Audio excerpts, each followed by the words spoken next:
O conteúdo que você ouvirá na sequência não é indicado para menores de 14 anos. Olá, amigos, eu sou o Dom e esse é o Crimecast, podcast sobre crimes reais.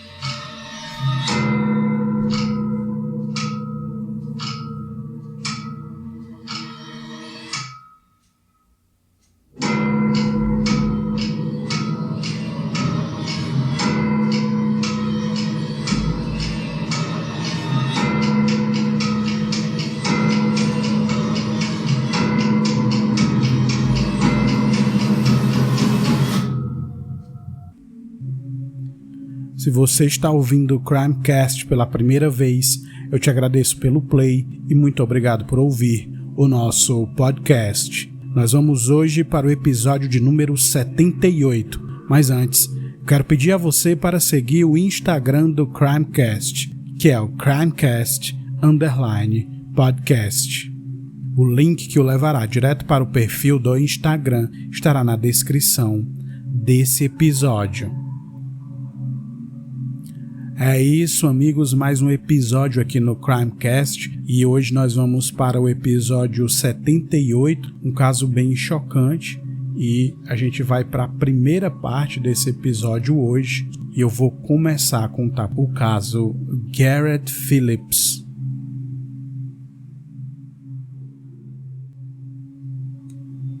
Era 24 de outubro de 2011 e parecia apenas mais um dia normal em Potsdam, ao norte de Nova York. Marissa Vogel diz que chegou em casa naquele dia por volta das 16h20.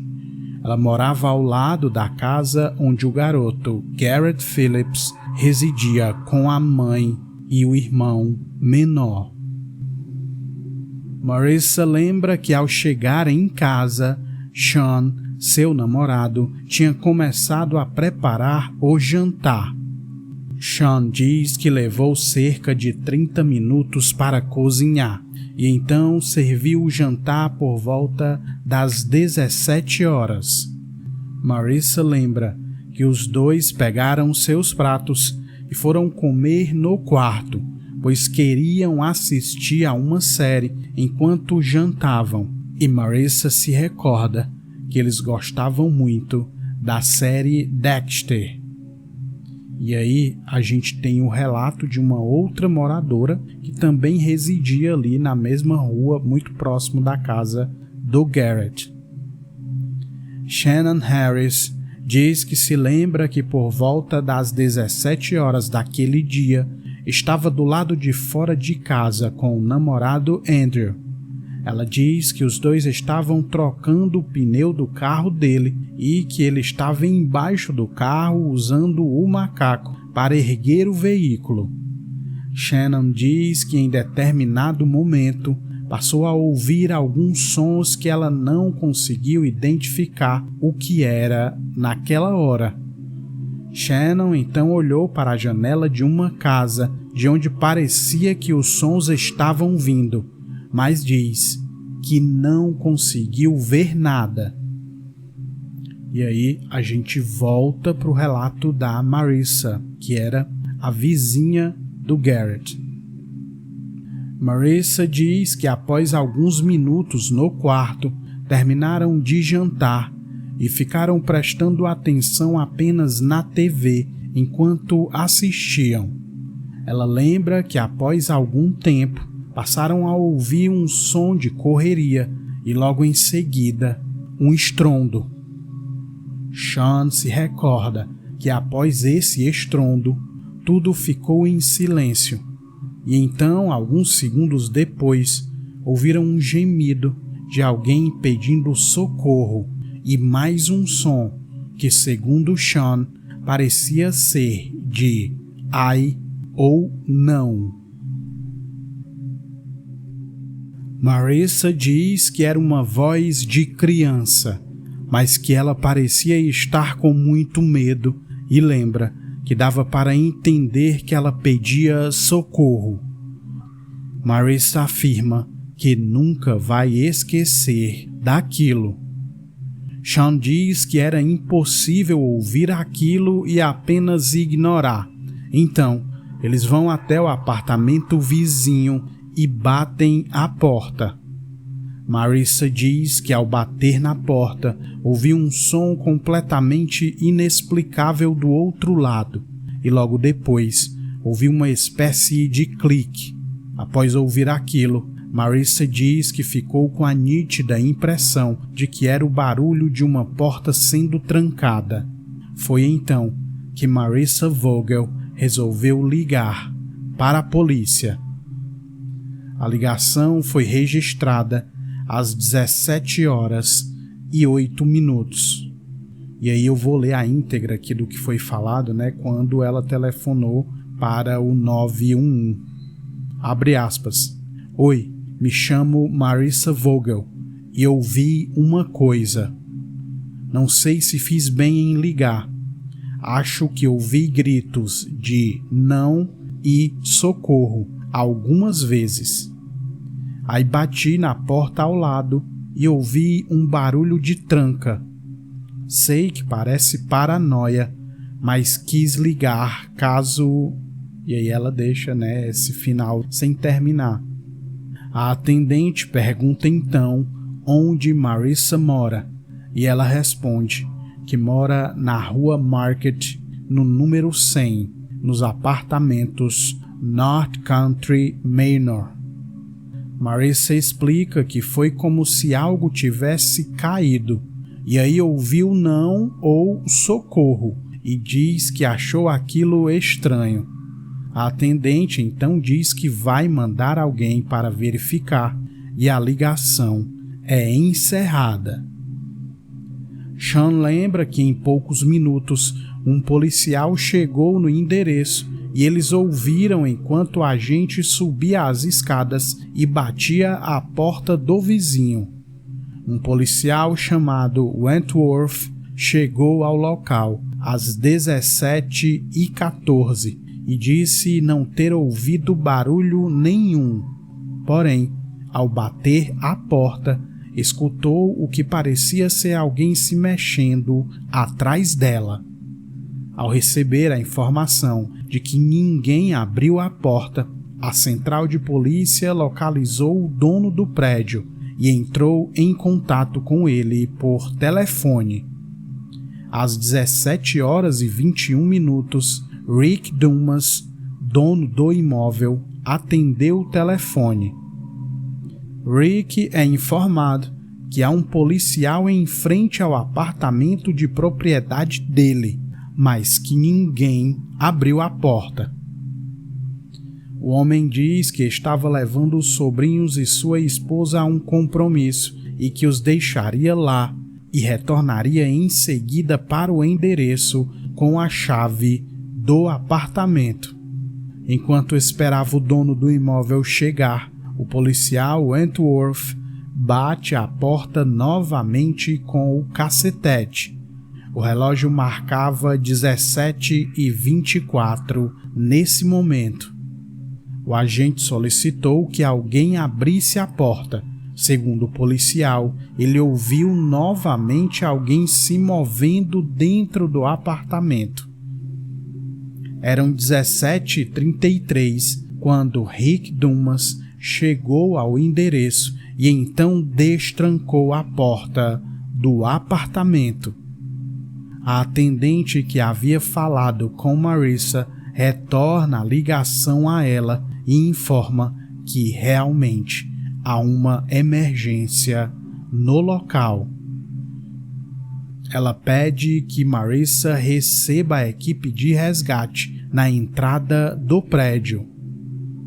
Marissa se recorda que rapidamente a equipe de resgate chegou e foram direto para o apartamento.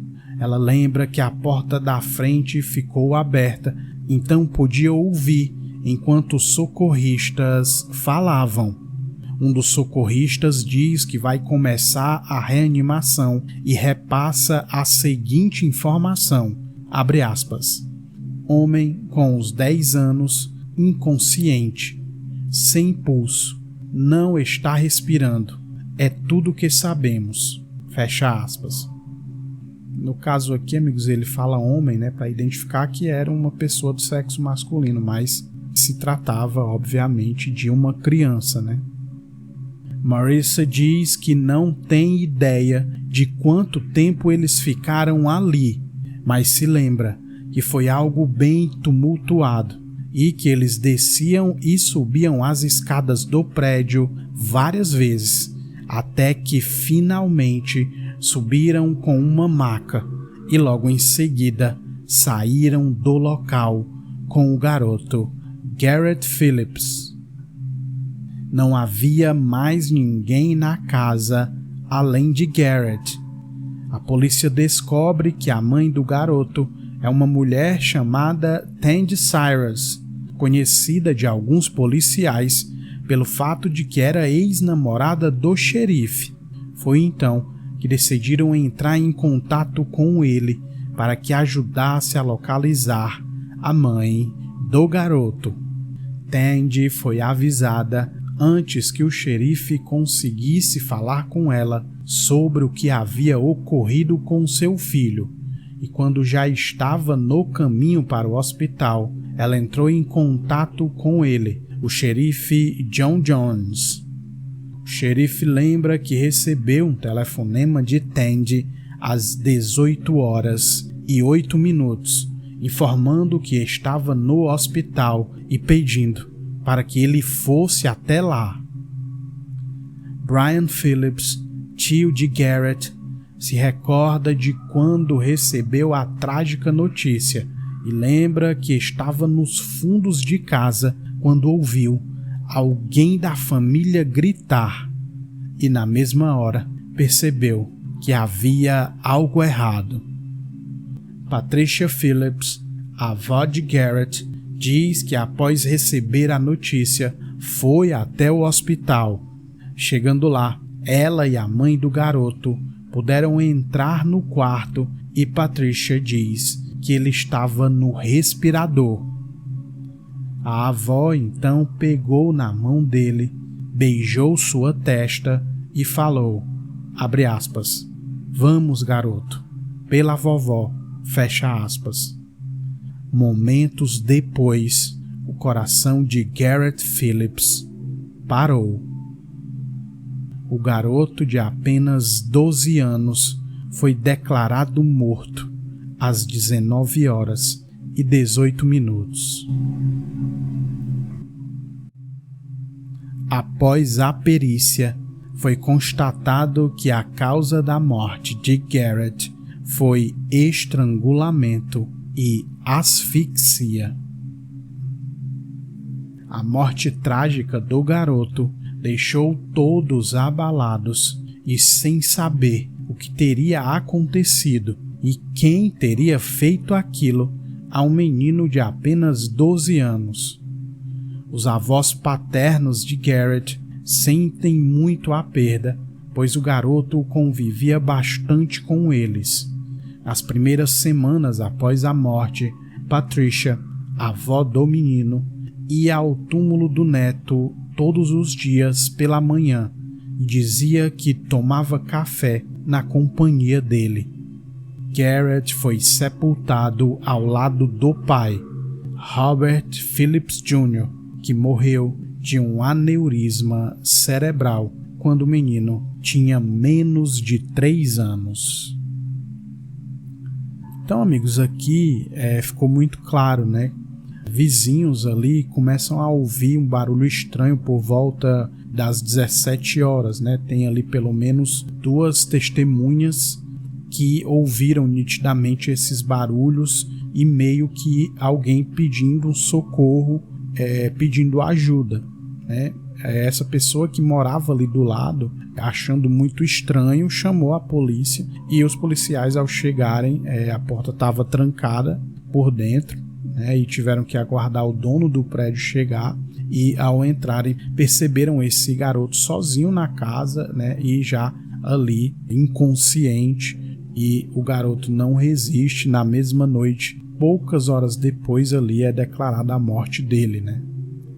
O investigador Mark Murray diz que recebeu a notícia da central informando que um garoto havia sido encontrado inconsciente dentro de casa, sozinho, na rua Market, no número 100. Murray lembra que estava em um compromisso e, assim que foi possível, se dirigiu até o local. O investigador conta que, ao chegar no local e saber das circunstâncias da morte do garoto, acionou imediatamente a polícia estadual. Toda a casa foi fotografada como parte do início da investigação, e então, quando fotografavam um dos quartos, os policiais perceberam que a persiana da janela estava para fora, ou seja, tudo indicava que alguém teria saído do local por ali. Ao olhar melhor do lado de fora, os investigadores perceberam também que uma telha bem abaixo da janela estava com uma grande rachadura. Para os policiais, aquilo indicava que realmente alguém tinha saído por ali. A polícia então resolveu isolar toda a área do prédio. Toda a parte que ficava atrás da janela ficou isolada até a manhã seguinte. Ainda naquela mesma noite, o policial Gary Snell, morador de Parishville, que é uma comunidade rural que fica nos arredores de Potsdam, local onde mora a família do pai de Garrett, foi até a residência dos avós.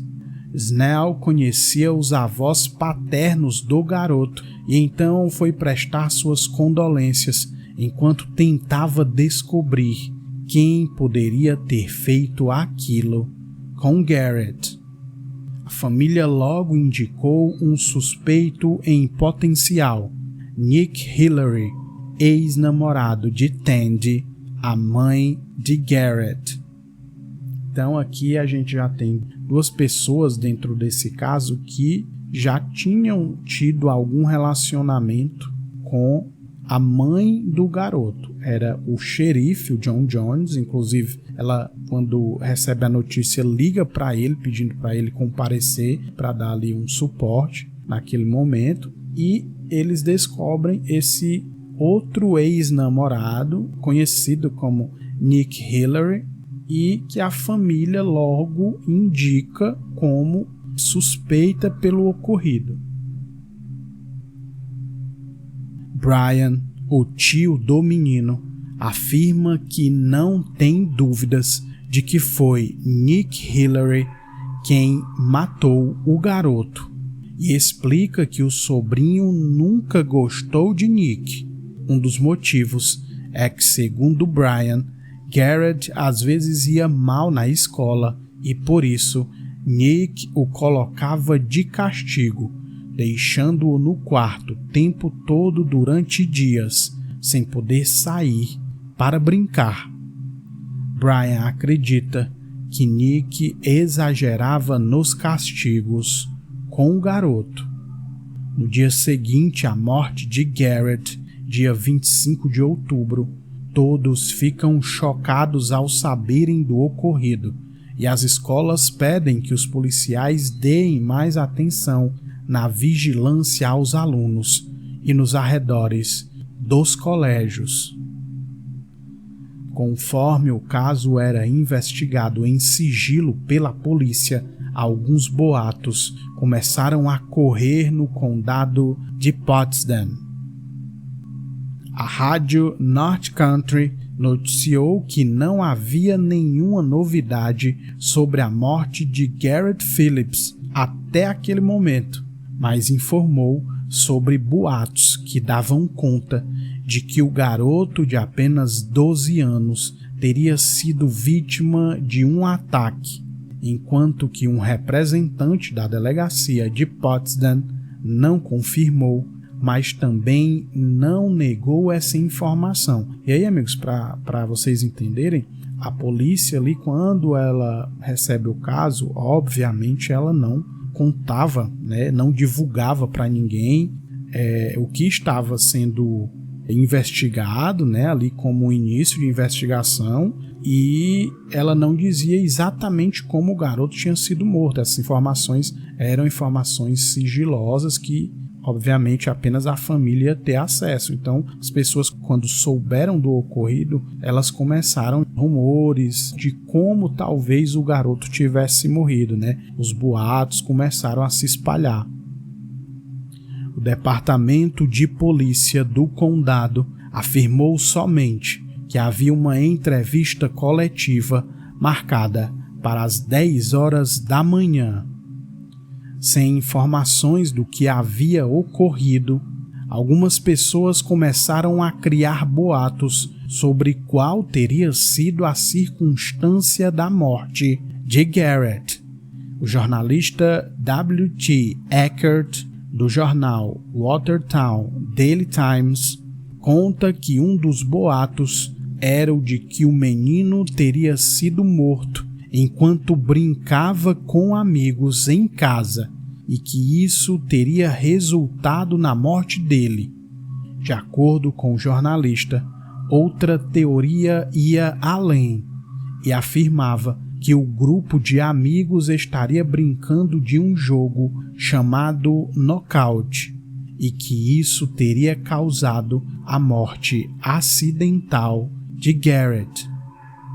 Outras informações diziam que a causa teria sido asfixia autoerótica, pelo fato de que uma das provas encontradas no local seria um sutiã que estava no chão. Então, todo tipo de boato começou a rolar do pessoal tentando adivinhar, né, saber como o garoto tinha morrido, qual teria sido as circunstâncias e o que ocasionou a morte do menino. O jornalista, porém, diz que apurou que todas essas possibilidades foram deixadas de lado, porque os investigadores já estavam focados em uma pessoa específica e que achavam ser a linha de investigação mais viável, ou seja, Nick Hillary, o ex-namorado da mãe de Garrett. O jornalista explica que, por isso, outras teorias foram totalmente ignoradas. Outro boato bastante comentado e que a imprensa chegou a divulgar foi o de que Garrett teria sido, na verdade, espancado até a morte por outros garotos de sua idade, no que seria um provável caso de bullying. Questionados, os investigadores continuaram a dizer que não podiam passar qualquer informação para a imprensa naquele momento, por causa do protocolo de investigação e porque ainda não teriam entrevistado a mãe do menino, Tandy Cyrus. Então, quando começa a rolar todo o tipo de boato, os investigadores não podem dizer, né, nada. Eles estão no começo ali ainda de investigação, já tinham recebido ali a dica, né, de um possível suspeito, né, que era esse Nick Hillary, mas eles não podiam passar isso para as pessoas nem para a imprensa, e aí foi se criando vários tipos de boatos, e por conta de já ter esse suspeito ali indicado, eles praticamente deixam qualquer outra possibilidade de lado.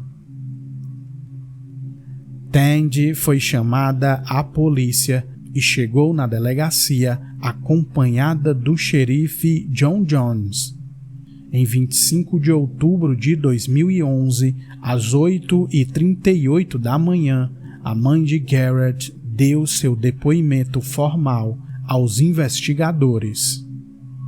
Tandy Cyrus foi informada oficialmente de que a morte do filho parecia ter sido um homicídio e em seguida os investigadores começam a fazer perguntas a ela. A primeira pergunta foi se ela lembrava quando teria sido a última vez que falou com um filho. Tandy respondeu que foi às 16h30 e o policial pergunta se o garoto tinha ligado ou se ela tinha feito a ligação. Tandy afirma que foi ela quem fez a ligação e o agente pergunta sobre o que conversaram, mas Tandy se mostra muito abalada, ficando em silêncio. O investigador Mark Murray afirma que no dia do depoimento permitiram que o xerife John Jones estivesse na sala ao lado de Tandy enquanto ela dava seu depoimento e diz que hoje em dia não teriam feito daquela forma, mas completa dizendo que acredita que isso não tenha afetado ou atrapalhado a investigação. Mark diz também que na noite do assassinato, ao voltar à delegacia, o delegado Ed Tischler o procurou e disse que eles tinham que achar o ex-namorado de Tandy, conhecido como Nick Hillary. Naquela mesma noite, o investigador então localizou o contato de Nick e, às 9h42 da noite, o homem atendeu. Mark diz a Nick que gostaria que ele comparecesse à delegacia para falar sobre um incidente ocorrido com o filho de Tandy. Nick concorda e comparece normalmente ao departamento de polícia. Murray diz que, na época, só conhecia Nick de nome e lembra que ele era o técnico de futebol masculino da Universidade de Clarkson. E aí a gente vai ter o relato primeiro, né, antes de saber o que foi falado lá, o depoimento do Nick Hillary, a gente vai saber um pouco dele, né, o relato dele mesmo e saber quem ele era, né, pra gente ter uma noção. Conhecido como Oral Nick Hillary, ele diz que era bastante conhecido no condado pelo fato de ser técnico do time de futebol. Nick explica que teve bastante sucesso também como jogador de futebol universitário, e isso também o fez ser muito conhecido. Mani Tafari diz que conheceu Nick em 1996, no terceiro ano do ensino médio, quando ele veio para o Brooklyn, e foi na Universidade de St. Lawrence que Nick fez toda a sua carreira. Durante o período na universidade, Mani e Nick conviveram no alojamento com outros 3 jamaicanos na república que era chamada de República do Futebol. Por conta de todo o seu sucesso como jogador vencedor de campeonatos, Nick Hillary foi contratado posteriormente pela Universidade de Clarkson para comandar o clube de futebol masculino. Então, para vocês já terem uma noção, o Nick Hillary é um homem negro, pelo próprio depoimento de um dos amigos dele. Eles são jamaicanos e toda a carreira do Nick Hillary foi dentro do futebol universitário. Ele era um jogador de sucesso e depois passou a trabalhar como técnico e foi contratado pela universidade, e sua profissão, né, é dentro do futebol universitário. E aí a gente vai saber aqui pelo próprio Nick, né, como ele conheceu a Tandy Cyrus, né, a mãe do Garrett. Nick diz que conheceu a mãe de Garrett em 2010 e, em uma das saídas com os técnicos da faculdade, ele a conheceu no bar onde ela era bartender. Nick lembra que Tandy sempre fazia perguntas sobre o trabalho dele como técnico e parecia admirar muito o que ele fazia. Posteriormente, os dois passaram a trocar mensagens e então começaram a namorar. Tandy diz que após os dois começarem um relacionamento, algumas pessoas não acreditavam ou estranhavam o namoro entre os dois e estranharam mais ainda quando o casal decidiu, mesmo após pouco tempo juntos, morar na mesma casa. Nick conta que ele tinha 3 filhos e Tandy era mãe de 2 meninos, mas encontraram uma casa grande o suficiente e foi assim que começaram a morar juntos. E aí, amigos, para que vocês também tenham em mente, como eu falei já, o Nick Hillary é da Jamaica, um homem negro, e a Tandy Cyrus é uma mulher norte-americana branca e do cabelo loiro. Porém, algum tempo após começarem a morar juntos, Tandy e Nick decidiram voltar a morar em casas separadas. Olha isso. Tandy informou durante seu depoimento que um dos garotos, amigo de Garrett, havia comentado em tom racista que, abre aspas, ela estava com um negro, fecha aspas. Nick diz que ao saber que Garrett sofria bullying no colégio por causa de seu relacionamento com Tandy, ficou muito triste e chateado e diz que aquilo não era justo com Tandy e com Garrett, e explica que esse foi um dos motivos pelo qual decidiram deixar de morar na mesma casa. No depoimento, após o ocorrido com Garrett, Tandy foi perguntada sobre o motivo do relacionamento dela com Nick Hillary ter terminado. Tandy Cyrus respondeu que os filhos dela não gostavam dele e que ele sabia disso, então decidiram tentar consertar as coisas, deixando de morar na mesma casa. O xerife John Jones, inclusive, teria sido a pessoa que indicou o endereço de uma nova residência para Tandy. Esse endereço ficava próximo da casa do xerife. Nick Hillary diz que o plano inicial era apenas deixar de morar na mesma casa para que as pessoas vissem e concluíssem que eles não estavam mais juntos. Porém, pouco tempo depois, reavaliando o relacionamento e, pelo bem das crianças, os dois decidiram realmente se separar e continuarem a relação apenas como amigos. Então, olha essa informação. E lembrando, ela é branca, loira e ele um homem negro. E essa situação é uma coisa que afeta tanto, né, a eles, que faz com que eles decidam morar separados. É decidindo que é melhor eles continuarem só como amigos.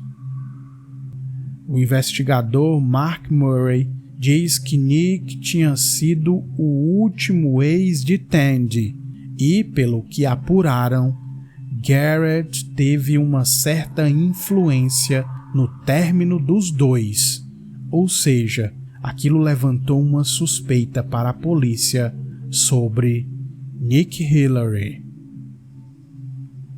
É isso, amigos, eu vou ficar por aqui, eu vou fazer para vocês essa primeira parte um pouco mais curtinha, né? Mas em poucos dias eu volto aí com a segunda parte. É um caso que tem ali muitas informações, né, importantes aí, né, que permeiam o caso, e em poucos dias eu volto com a segunda parte aqui no Crimecast.